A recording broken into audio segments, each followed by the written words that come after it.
Olá, galerinha, tudo bem? Então, olha só.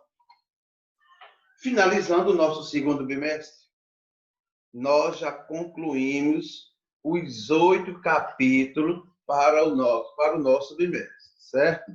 Desde o capítulo 1 até o capítulo 8, todas todos os praticandos foram realizados.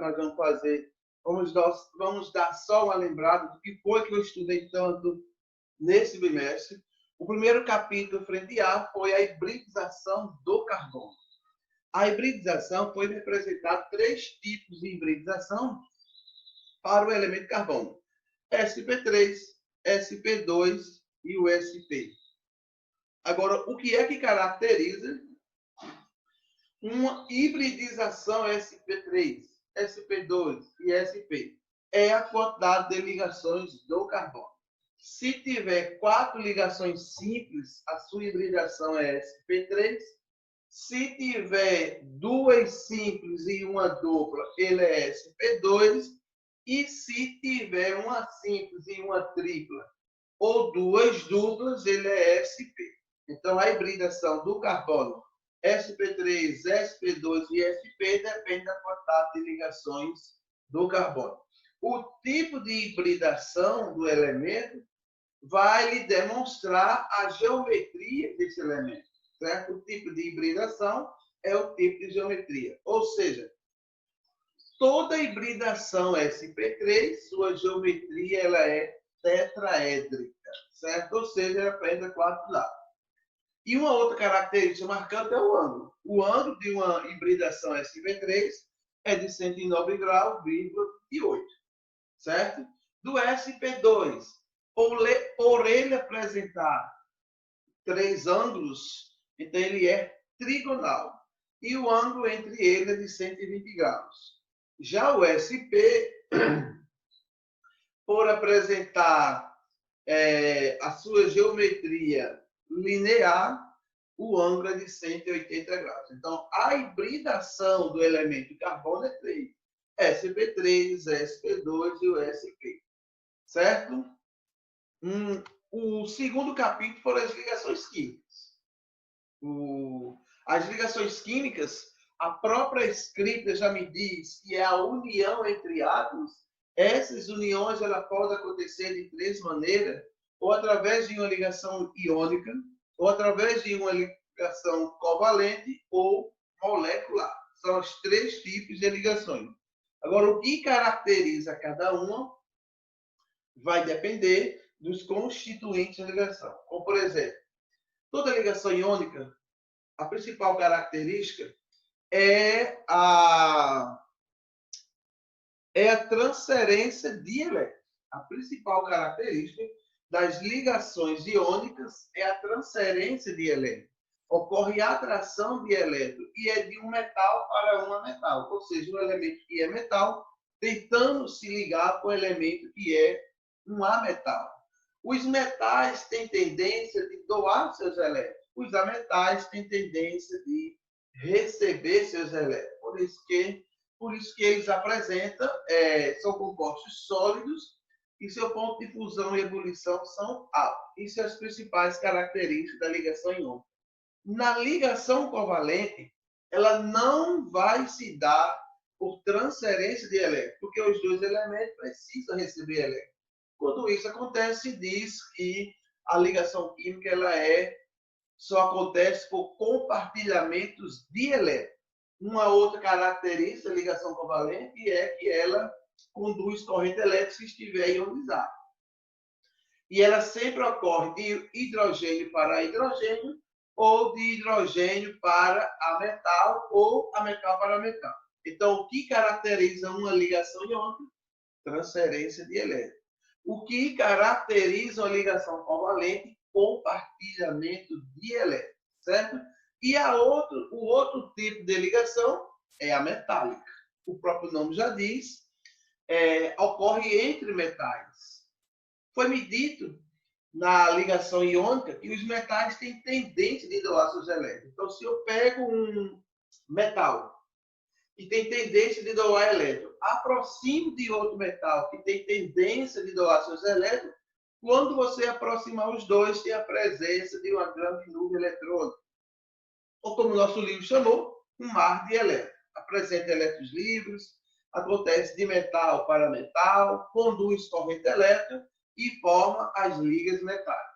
Um detalhe, tanto a ligação iônica quanto a covalente ou a metálica, elas têm que ficar de acordo com a teoria do octeto. O que é a teoria do octeto? A teoria dos 8 elétrons. Todos os átomos que se ligam para formar novos compostos, novos complexos, eles têm que ficar com 8 ou 2 elétrons na última camada, mantendo a aparência de um gás nobre. Então, se você perceber, na tabela periódica, nós temos poucos casos de gases nobres e 118 elementos químicos. Se esses elementos químicos quiserem formar alguma coisa, quiserem se unir, quiserem se juntar, eles têm que manter a aparência de um gás nobre, ficando com 2 ou 8 elétrons na última camada. Isso são as ligações químicas. O nosso terceiro capítulo, ele trata de geometria molecular. O que é a geometria molecular? É o desenho que as moléculas formam dentro de uma ligação química. Aí nós vimos a geometria linear, a geometria trigonal, a angular, a tetraédrica e a piramidal. Para poder classificar de linear para triangular, para angular ou tetraédrica, é só você saber os números de elementos da molécula. Ou seja, toda molécula linear, a maioria dos casos, ela é diatômica. Se for triatômica, ela já vai ser angular. Se ela for pentatômica, ela já é tetraédrica. Então, conforme o número de átomos presentes na molécula, é que a geometria ela vai se diferenciar. Eu posso ter uma geometria linear, eu posso ter uma geometria trigonal, angular, tetraédrica, ou se então piramidal. Aí isso é só você observar a quantidade de cada elemento presentes na molécula. E o último capítulo da frente A foram as forças intermoleculares. O próprio nome já diz que forças intermoleculares são as forças entre moléculas. Nós vimos 3 casos de forças entre moléculas. A dipolo-dipolo, a dipolo induzido e as ligações de hidrogênio. Dipolo-dipolo, ou se então, como é que se diz, as forças de Van der Waals, pode até dizer assim, forças de Van der Waals, ou forças de London, e as ligações de hidrogênio. São os 3 tipos. Dipolo induzido, dipolo-dipolo e as ligações de hidrogênio. Desses 3 aí, percebe-se que nas ligações de hidrogênio, o principal elemento que não pode faltar é o hidrogênio. Então, se o hidrogênio estiver ligado a um flúor, a um oxigênio ou a um nitrogênio, então a força dessa molécula é ligação de hidrogênio. Se acontecer com moléculas polares, é dipolo-dipolo. Se for com molécula apolar, é dipolo induzido, certo? Então, essas são as forças intermoleculares, conforme mostra a nossa gravura. E o primeiro capítulo, da frente B, foi a tabela periódica.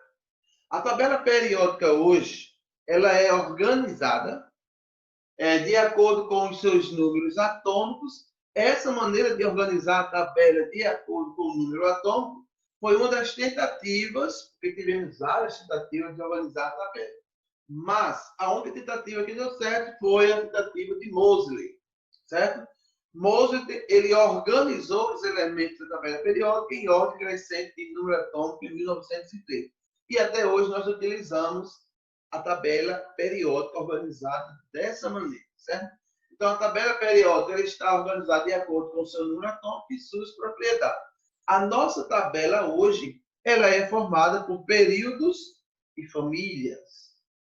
Agora, o que é um período de uma tabela, o que é uma família?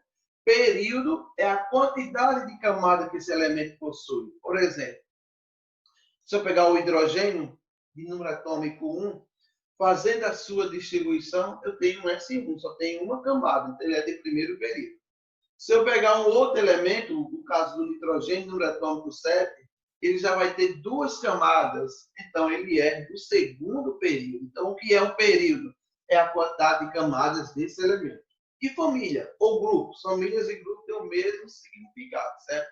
Família é a quantidade de elétrons do último nível. Se for da família A, é a quantidade de elétrons do último nível. Se for da família B, é a sua última quantidade de elétrons com o nível anterior, certo? Isso é você diferenciando famílias e períodos.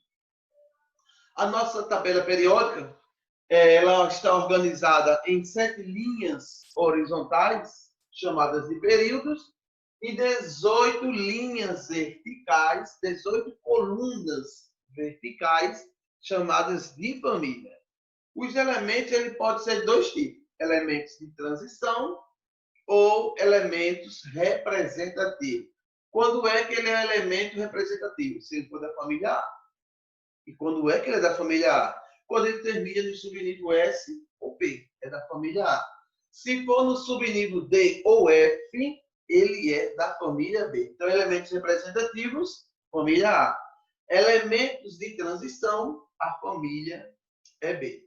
A família A, ele tem nomes para esses elementos. Só a família A tem nome. A família B não tem nome. Por exemplo, se eu fizer a distribuição e ficar com um elétron na última camada, o nome dessa família são os metais alcalinos.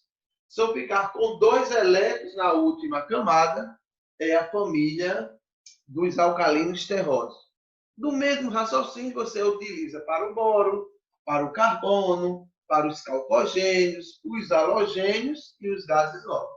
Os gases nobres apresentam 8 elétrons na última camada, são os nobres, apresenta a última camada completa. Quem apresenta 7 elétrons são chamados de halogênio.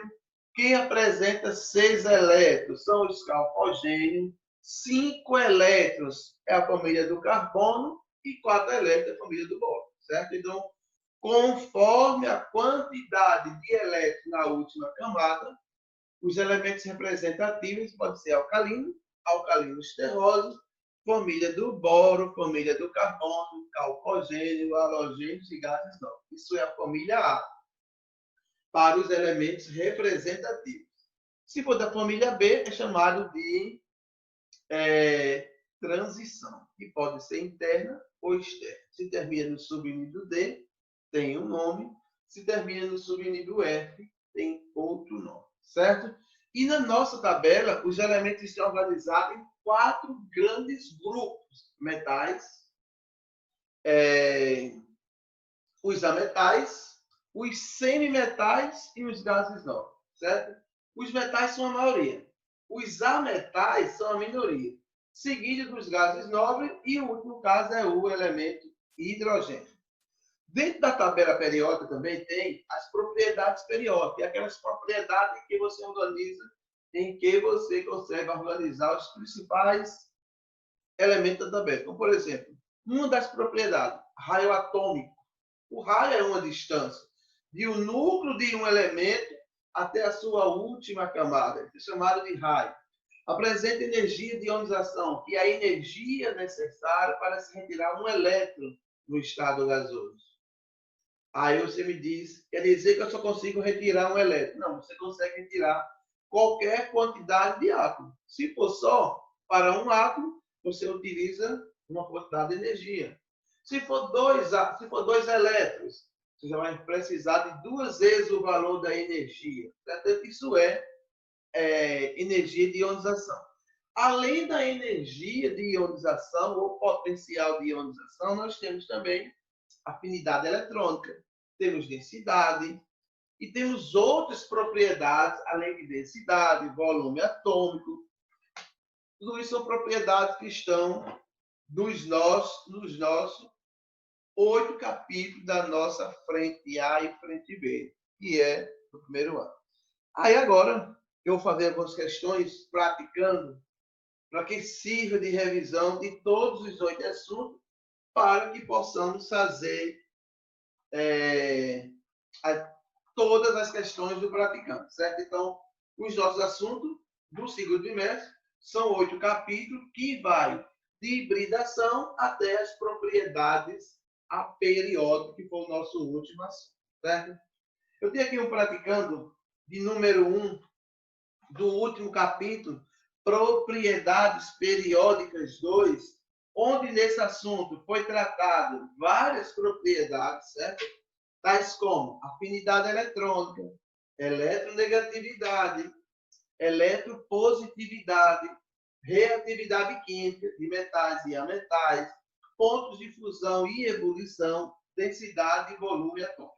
Isso foram as propriedades periódicas 2, o nosso último assunto, o qual vocês fizeram aquele resumo no caderno, certo? Aí tem a primeira questão do praticante que diz assim: uma das atividades importantes realizada pelos químicos é o estudo das propriedades químicas macroscópicas observadas em uma substância simples e composta. A constatação de regularidades permite ao químico elaborar teorias para explicar ao nível microscópico essas propriedades. A posição de um elemento no quadro periódico permite deduzir algumas propriedades de seus átomos, de suas substâncias simples e de substâncias compostas, nas quais ele está presente. Considerando as propriedades periódicas mais comumente estudadas, analise os itens a seguir, marcando C para certo e E para errado. A primeira informação tem o seguinte: o potencial de ionização é uma propriedade dos átomos dos elementos químicos? Sim, assim como o potencial de ionização tem a propriedade de raio, tem a propriedade da afinidade eletrônica, densidade. Então, a primeira informação está correta. A segunda, a eletronegatividade é uma propriedade do grafite e do diamante? Ela não é propriedade só do grafite e do diamante. Ela é uma propriedade da tabela periódica. Então, a segunda informação está errada. A terceira diz o seguinte: em um mesmo grupo pode ser chamado também de família, certo? Em um mesmo grupo da tabela periódica, os elementos localizados nos últimos períodos têm raio menor que aqueles localizados nos primeiros, na medida em que o elemento ele se distancia de cima para baixo, ele vai aumentando o seu raio atômico. Então, essa terceira informação ela está errada. Ele apresenta maior raio e não menor. A última informação: tanto para os elementos representativos quanto para os de transição, dentro de um mesmo grupo, as propriedades químicas são muito semelhantes. Está correto. Então, a sequência do número 1, a primeira está correta, a segunda e a terceira estão erradas e a terceira está correta. A segunda questão do praticando da sequência diz o seguinte: os elementos químicos são distribuídos na tabela periódica de acordo com o crescimento do número atômico, ou seja, do hidrogênio de número atômico 1 até o último elemento de número atômico 118. Tal distribuição faz com que os elementos com propriedades semelhantes fiquem reunidos em uma mesma coluna e regiões específicas da tabela. Sobre a periodicidade química dos elementos, leia com atenção os itens a seguir. A primeira informação: os elementos da família dos metais alcalinos, ou seja, primeira coluna, são os elementos químicos que apresentam maior energia de ionização. Se ele está no início, eles não apresentam maior energia. Eles apresentam menor, porque a energia de ionização cresce de cima para baixo. Então, a primeira informação está errada. A segunda informação: o raio atômico é a distância medida entre dois núcleos em uma ligação química? Não, raio atômico é a distância do seu núcleo até a sua última camada. Não tem nada a ver com ligação química. A terceira informação: os elementos da família dos halogênios são os elementos químicos que apresentam maior afinidade, estão corretos. A quarta informação, a eletronegatividade é a tendência que um átomo possui de atrair os elétrons de um outro átomo em uma ligação química. Então, está correto também. Então, além dessas duas questões que nós fizemos agora, restam ainda para vocês fazerem a questão do número 3 até o número 6, certo? Então, bons estudos, faça o restante do praticando e as nossas próximas aulas serão a correção de todas as questões, certo? Bons estudos e até a nossa próxima aula.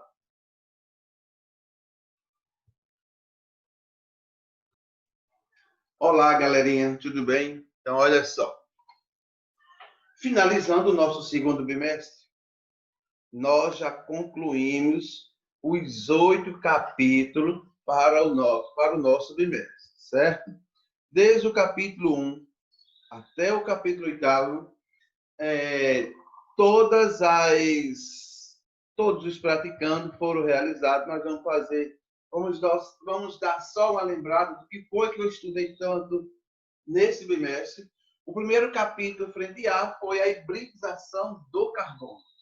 A hibridização foi representar 3 tipos de hibridização para o elemento carbono: sp3, sp2 e o sp. Agora, o que é que caracteriza uma hibridização sp3, sp2 e sp? É a quantidade de ligações do carbono. Se tiver 4 ligações simples, a sua hibridação é sp3. Se tiver 2 simples e uma dupla, ele é sp2. E se tiver uma simples e uma tripla ou 2 duplas, ele é sp. Então, a hibridação do carbono sp3, sp2 e sp depende da quantidade de ligações do carbono. O tipo de hibridação do elemento vai lhe demonstrar a geometria desse elemento, certo? O tipo de hibridação é o tipo de geometria. Ou seja, toda hibridação sp3, sua geometria ela é tetraédrica, certo? Ou seja, ela apresenta 4 lados. E uma outra característica marcante é o ângulo. O ângulo de uma hibridação sp3 é de 109 graus, 8, certo? Do sp2, por ele apresentar 3 ângulos, então ele é trigonal. E o ângulo entre eles é de 120 graus. Já o sp, por apresentar a sua geometria linear, o ângulo é de 180 graus. Então, a hibridação do elemento carbono é 3. sp3, sp2 e o sp. Certo? O segundo capítulo foram as ligações químicas. As ligações químicas, a própria escrita já me diz que é a união entre átomos. Essas uniões ela pode acontecer de 3 maneiras: ou através de uma ligação iônica, ou através de uma ligação covalente ou molecular. São os 3 tipos de ligações. Agora, o que caracteriza cada uma vai depender dos constituintes da ligação. Como, por exemplo, toda ligação iônica, a principal característica é a transferência de elétrons. A principal característica das ligações iônicas é a transferência de elétrons. Ocorre a atração de elétrons e é de um metal para um metal, ou seja, um elemento que é metal tentando se ligar com o elemento que é um ametal. Os metais têm tendência de doar seus elétrons. Os ametais têm tendência de receber seus elétrons. Por isso que eles apresentam, são compostos sólidos e seu ponto de fusão e ebulição são altos. Isso são as principais características da ligação iônica. Na ligação covalente, ela não vai se dar por transferência de elétrons, porque os 2 elementos precisam receber elétrons. Quando isso acontece, diz que a ligação química só acontece por compartilhamentos de elétrons. Uma outra característica da ligação covalente é que ela conduz corrente elétrica se estiver ionizada. E ela sempre ocorre de hidrogênio para hidrogênio ou de hidrogênio para a metal ou a metal para metal. Então, o que caracteriza uma ligação iônica? Transferência de elétrons. O que caracteriza uma ligação covalente? Compartilhamento de elétrons, certo? E o outro tipo de ligação é a metálica. O próprio nome já diz, ocorre entre metais. Foi-me dito na ligação iônica que os metais têm tendência de doar seus elétrons. Então, se eu pego um metal que tem tendência de doar elétron, aproximo de outro metal que tem tendência de doar seus elétrons, quando você aproximar os dois, tem a presença de uma grande nuvem eletrônica. Ou como o nosso livro chamou, um mar de elétrons. Apresenta elétrons livres, acontece de metal para metal, conduz corrente elétrica e forma as ligas metálicas. Um detalhe, tanto a ligação iônica quanto a covalente ou a metálica, elas têm que ficar de acordo com a teoria do octeto. O que é a teoria do octeto? A teoria dos 8 elétrons. Todos os átomos que se ligam para formar novos compostos, novos complexos, eles têm que ficar com 8 ou 2 elétrons na última camada, mantendo a aparência de um gás nobre. Então, se você perceber, na tabela periódica, nós temos poucos casos de gases nobres e 118 elementos químicos. Se esses elementos químicos quiserem formar alguma coisa, quiserem se unir, quiserem se juntar, eles têm que manter a aparência de um gás nobre, ficando com 2 ou 8 elétrons na última camada. Isso são as ligações químicas. O nosso terceiro capítulo, ele trata de geometria molecular. O que é a geometria molecular? É o desenho que as moléculas formam dentro de uma ligação química. Aí nós vimos a geometria linear, a geometria trigonal, a angular, a tetraédrica e a piramidal. Para poder classificar de linear para triangular, para angular ou tetraédrica, é só você saber os números de elementos da molécula. Ou seja, toda molécula linear, a maioria dos casos, ela é diatômica. Se for triatômica, ela já vai ser angular. Se ela for pentatômica, ela já é tetraédrica. Então, conforme o número de átomos presentes na molécula, é que a geometria ela vai se diferenciar. Eu posso ter uma geometria linear, eu posso ter uma geometria trigonal, angular, tetraédrica, ou se então piramidal. Aí isso é só você observar a quantidade de cada elemento presentes na molécula. E o último capítulo da frente A foram as forças intermoleculares. O próprio nome já diz que forças intermoleculares são as forças entre moléculas. Nós vimos 3 casos de forças entre moléculas. A dipolo-dipolo, a dipolo induzido e as ligações de hidrogênio. Dipolo-dipolo, ou se então, como é que se diz, as forças de Van der Waals, pode até dizer assim, forças de Van der Waals, ou forças de London, e as ligações de hidrogênio. São os 3 tipos. Dipolo induzido, dipolo-dipolo e as ligações de hidrogênio. Desses 3 aí, percebe-se que nas ligações de hidrogênio, o principal elemento que não pode faltar é o hidrogênio. Então, se o hidrogênio estiver ligado a um flúor, a um oxigênio ou a um nitrogênio, então a força dessa molécula é ligação de hidrogênio. Se acontecer com moléculas polares, é dipolo-dipolo. Se for com molécula apolar, é dipolo induzido, certo? Então, essas são as forças intermoleculares, conforme mostra a nossa gravura. E o primeiro capítulo, da frente B, foi a tabela periódica. A tabela periódica hoje, ela é organizada de acordo com os seus números atômicos. Essa maneira de organizar a tabela de acordo com o número atômico foi uma das tentativas, porque tivemos várias tentativas de organizar a tabela. Mas a única tentativa que deu certo foi a tentativa de Moseley, certo? Moseley, ele organizou os elementos da tabela periódica em ordem crescente de número atômico em 1903. E até hoje nós utilizamos a tabela periódica organizada dessa maneira, certo? Então, a tabela periódica está organizada de acordo com o seu número atômico e suas propriedades. A nossa tabela hoje, ela é formada por períodos e famílias. Agora, o que é um período de uma tabela, o que é uma família? Período é a quantidade de camadas que esse elemento possui. Por exemplo, se eu pegar o hidrogênio de número atômico 1, fazendo a sua distribuição, eu tenho um S1, só tenho uma camada, então ele é de primeiro período.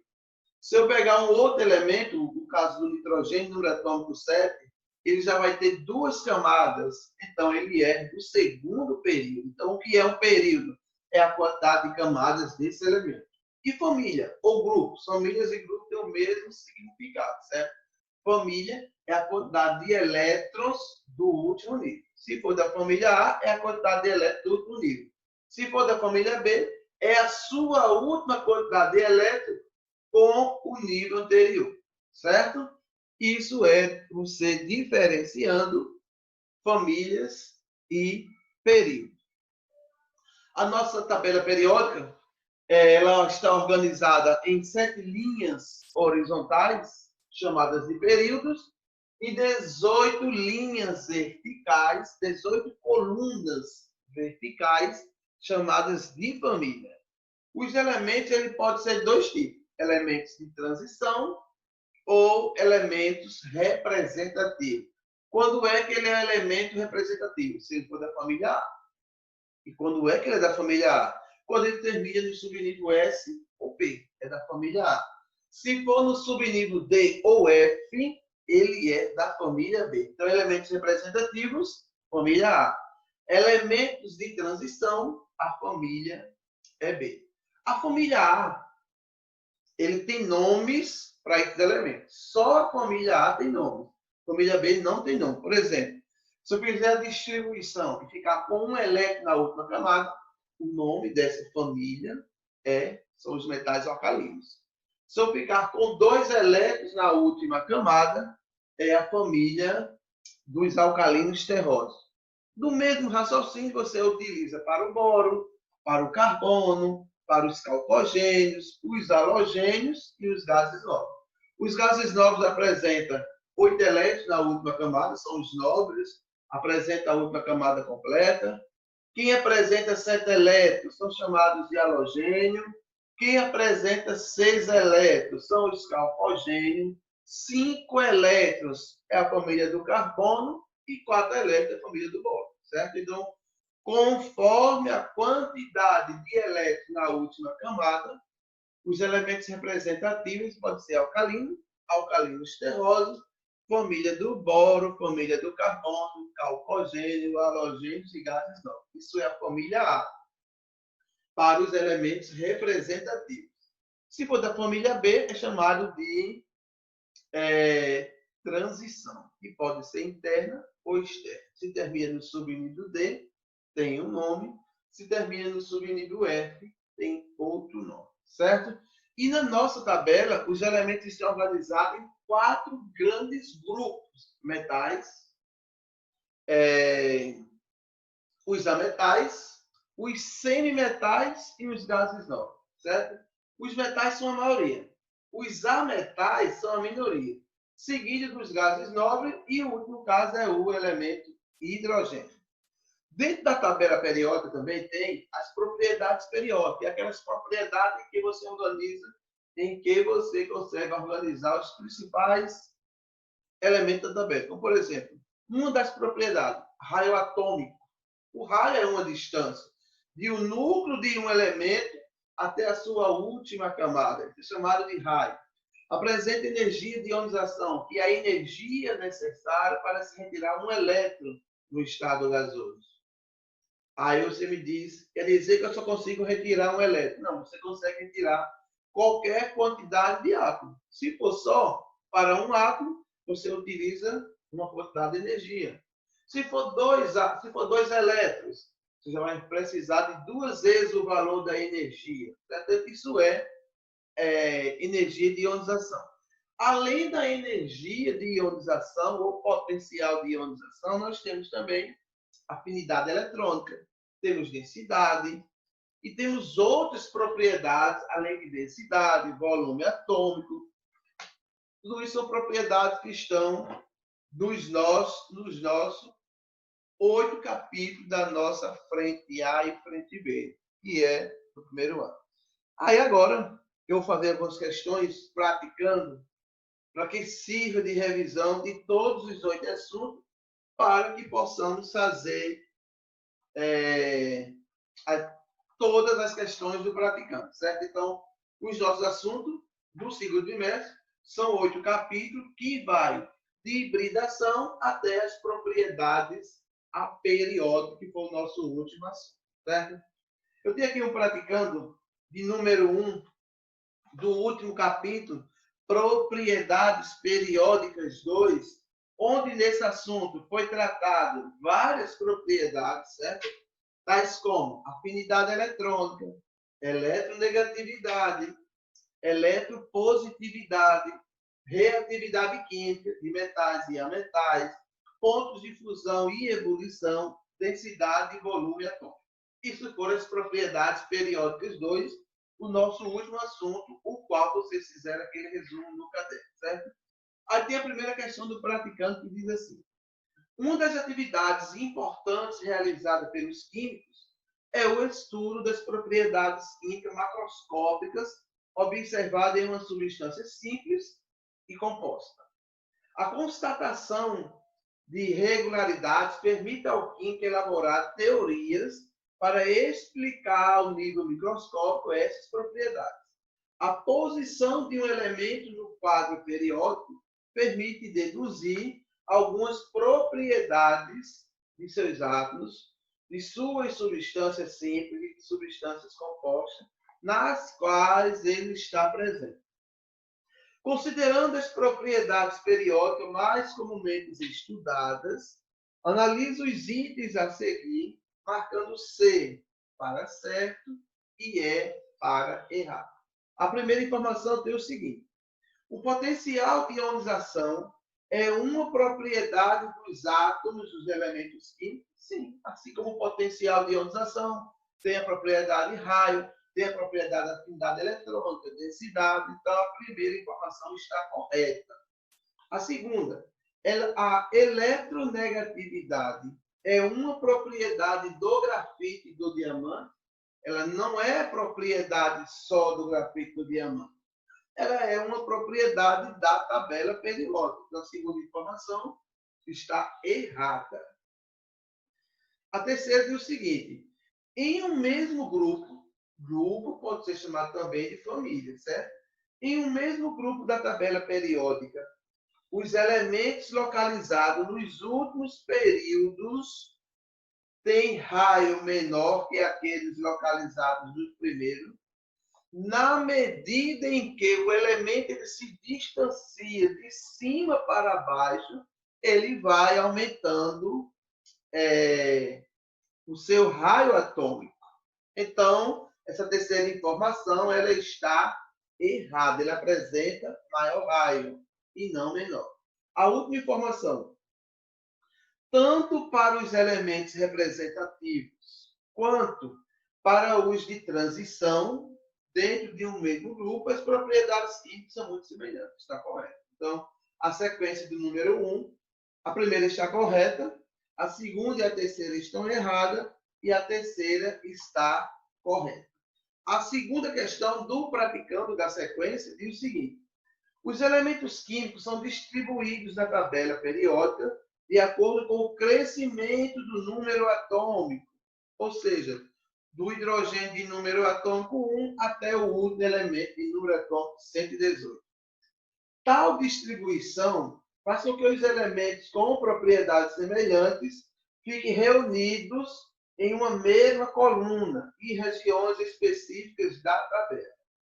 Sobre a periodicidade química dos elementos, leia com atenção os itens a seguir. A primeira informação. Os elementos da família dos metais alcalinos, ou seja, primeira coluna, são os elementos químicos que apresentam maior energia de ionização. Se ele está no início, eles não apresentam maior energia. Eles apresentam menor, porque a energia de ionização cresce de cima para baixo. Então, a primeira informação está errada. A segunda informação. O raio atômico é a distância medida entre dois núcleos em uma ligação química? Não, raio atômico é a distância do seu núcleo até a sua última camada. Não tem nada a ver com ligação química. A terceira informação. Os elementos da família dos halogênios são os elementos químicos que apresentam maior afinidade, estão corretos. A quarta informação, a eletronegatividade é a tendência que um átomo possui de atrair os elétrons de um outro átomo em uma ligação química. Então, está correto também. Então, além dessas duas questões que nós fizemos agora, restam ainda para vocês fazerem a questão do número 3 até o número 6, certo? Então, bons estudos, faça o restante do praticando e as nossas próximas aulas serão a correção de todas as questões, certo? Bons estudos e até a nossa próxima aula.